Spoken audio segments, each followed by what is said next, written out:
சிவபெருமான் இந்த உலகத்தை பிரபஞ்சத்தை படைத்திருக்கிறார். பிரபஞ்சத்தை படைத்தவர் உயிர்களை படைத்தாரா என்று கேள்வி. அடிப்படையாக சைவ சித்தாந்தத்தில் தெரிந்து கொள்ள வேண்டிய ஒரு அரிய விஷயம் என்னன்னா, உயிர்களை சிவம் படைக்கவில்லை.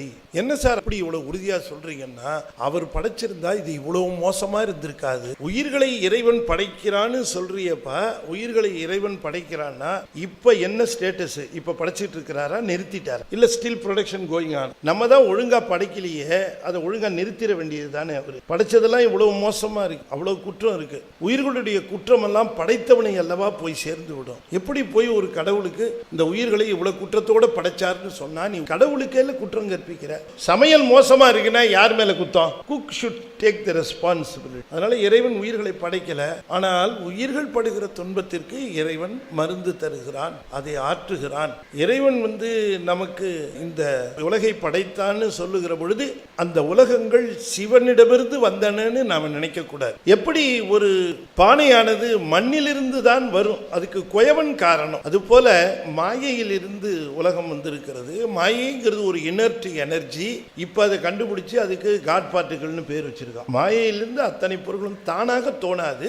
ஜடப்பொருளிலிருந்து ஒரு பொருள் தானாக தோணாது. அதுக்கு ஒரு சித்து பொருள் காரணமா இருக்கணும், அதுக்கு நிமித்த காரணம்னு பேர். ஆகவே மாயையிலிருந்து இந்த உலகத்தை நமக்கு படைத்து, இந்த உடம்பை படைத்து இவ்வளவு உதவி செய்கிறாரு இறைவன். ஈசன் செய்யக்கூடிய உதவி, ஆன்மா தன்னுடைய அறிவிலே இருக்கக்கூடிய பழுதை நீக்கிக் கொள்ள வேண்டும் என்பதற்காக அவர் உதவி செய்கிறார். ஆன்மா ஒரு அறிவு பொருள் தான். ஆனா அதனுடைய அறிவு எப்படிப்பட்ட அறிவு அப்படின்னு நம்ம சைவ சித்தாந்தம் சொல்லுது. அது செல்ஃப் சஸ்டைனிங் இல்ல, something has to support it.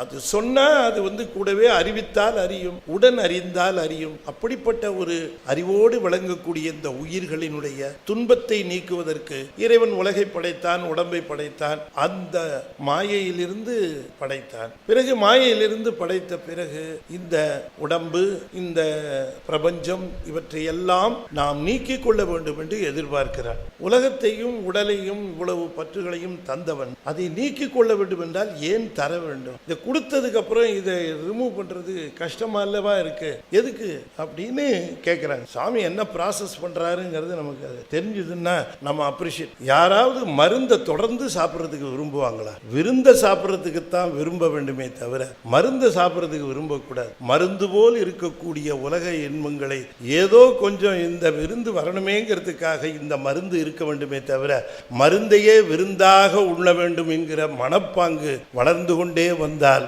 சிவம் என்கிற விருந்து நமக்கு இல்லாமலேயே போய்விடும். இதை உணர்த்தணும்னு வந்தவங்க தான் அருளாளர்கள்.